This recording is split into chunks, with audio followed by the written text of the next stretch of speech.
नमस्कार मित्रों, मैं सुनील जोशी आपका हार्दिक अभिनंदन करता हूं अपने चैनल कथा एसके कहानी में। मित्रों, मेरे इस चैनल को शेयर करें, लाइक करें और नए लोग इसको सब्सक्राइब भी करें। एक समय की बात है, एक राज्य के महाप्रतापी राजा, उनकी लड़की का स्वयंवर होना था।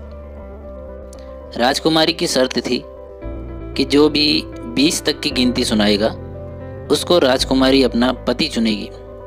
गिनती ऐसी हो जिसमें सारा संसार समा जाए।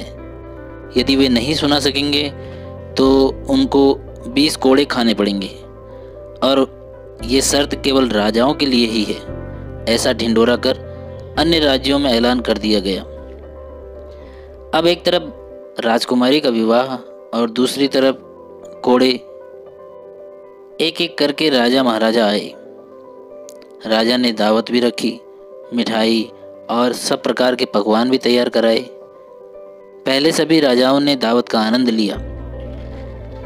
फिर सभा में राजकुमारी का स्वयंवर शुरू हुआ।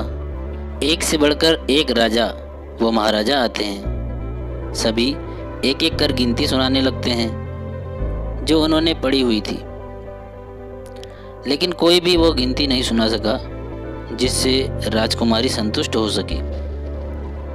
अब जो भी आता शर्त के अनुसार कोड़े खाकर चले जाता। ये देखकर कुछ तो आगे ही नहीं आए। उनका कहना था कि गिनती तो गिनती होती है, राजकुमारी पागल तो नहीं हो गई या केवल हमको पिटवाने के लिए मजे लूट रही है। ये सब नज़ारा देख पास ही खड़े एक चतुर दरबारी को बहुत ज़ोर से हंसी आ जाती है। उसके हंसने का कारण जब वो राजा पूछने लगते हैं तो वह हंसते हुए कहता है, हजूर, क्या आप सबको 20 तक गिनती भी नहीं आती जो आपने यहाँ कोड़े खा लिए? ये सब सुनकर सभी राजा आग बबूला हो गए और उसको दंड देने के लिए गुस्से से में बोले, तुम क्या ऐसी कोई गिनती जानते हो? यदि जानते हो तो सुनाओ। दरबारी कहता है, हे राजन, यदि मैंने गिनती सुनाई भी तो क्या राजकुमारी मुझसे शादी करेंगी?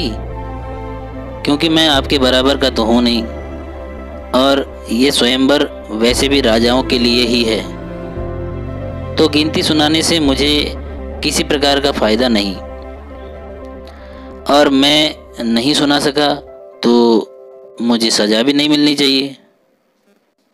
ये बात राजकुमारी के कानों तक पहुँचती है तो उस सभा में उस दरबारी को बुलाकर राजकुमारी बोलती हैं, क्या तुम 20 तक की इस विचित्र गिनती को सुना सकते हो?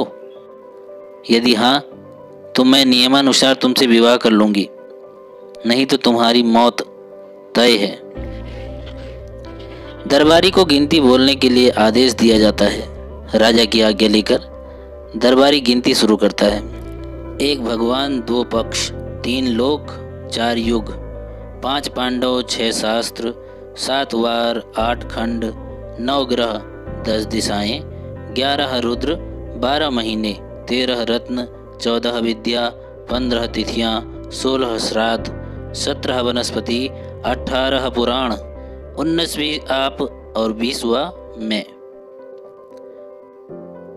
सभी राजा और राजकुमारी इस गिनती को सुनकर हक्के बक्के रह जाते हैं। दरबारी बोला, राजकुमारी जी, इस गिनती में सारा संसार समा गया है। अब शर्त के अनुसार राजकुमारी को उस दरबारी से शादी करनी पड़ी।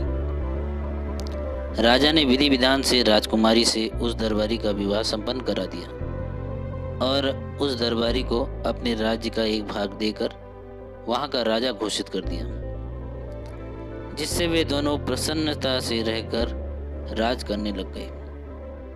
मित्रों, इस कहानी से हमें सीख मिलती है कि किसी के कपड़े वो उसके काम से उसे आंकना नहीं चाहिए। पता नहीं किस मजबूरी से वो ये काम कर रहा हो। जो बुद्धिमान होते हैं वो मौका देकर अपना काम कर जाते हैं, बस।